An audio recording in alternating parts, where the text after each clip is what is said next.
So John, back to action on Friday and another busy week with 3 games to come, but what's your thoughts firstly ahead of the game against 𝗣𝗏𝗘𝗩𝗜, please? Yeah, we're obviously fully focused on 𝗣𝗏𝗘𝗏𝗜. Expect a tough game. They've been very competitive right throughout the season in all their games. I think the last game against Derry, they're probably unfortunate not to get something out of the game when you watch it back, and all the reports we've had back on it are they were very good. So they've certainly got attacking threats that we need to be mindful of, but I think first and foremost we need to focus on ourselves and how we're going to play and how we're going to hurt them.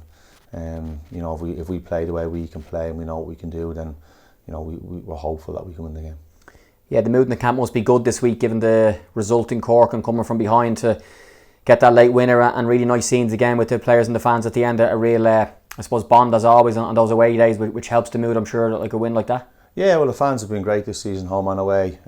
Obviously supporting good numbers when we're at home, and then obviously away from home they've followed us really well. And to go all the way down to Cork, after being up in Derry the week before, it was great numbers, and to come out on the right side of a 5-goal thriller was fantastic, and it was certainly, I think it was well warranted. I thought we played fantastically well, especially in the second half.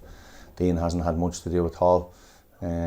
It was great for the likes of Adam Murphy coming on and getting his first professional goal, and Conor getting off the mark as well here as well, which is great for him as a striker. It's always nice to score. So we're obviously very pleased, but we need to now focus, turn our attention to 𝗣𝗏𝗘𝗏𝗜, and we're obviously doing that, and obviously training towards that. And as I said, if we can play to the levels that we know we can hit, then we give ourselves the best chance of winning the game.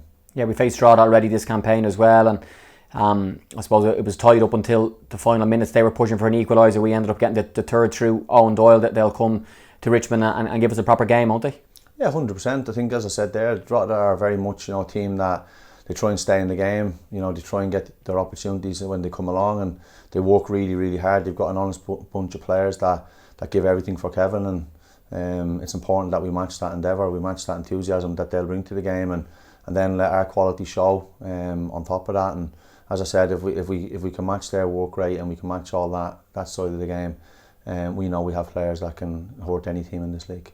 And lastly, John, we're heading for another big crowd at Richmond on Friday, but we got some great stuff at the end of the game in Cork, as you would with a big win. The fans, the players, again, we'll have a big crowd there, and hopefully they'll be able to cheer the lads on to victory. Yeah, 100%, and I think it's important that togetherness is there, and the bond, as you said, between the fans and the players and the staff is massively important, and that obviously comes from us. Obviously the last home game was disappointing in terms of our performance, so we spoke about that last time, about making sure we give the fans something to cheer about. And I think the fans that were at Cork and that watched the game against Cork would have probably seen the little differences what we were trying to do, and we need to make sure we bring that on Friday night in loads of different ways. And as I said before, it's the energy. If we can bring that energy to the game, it then transcends into the stand, and we get it back from them.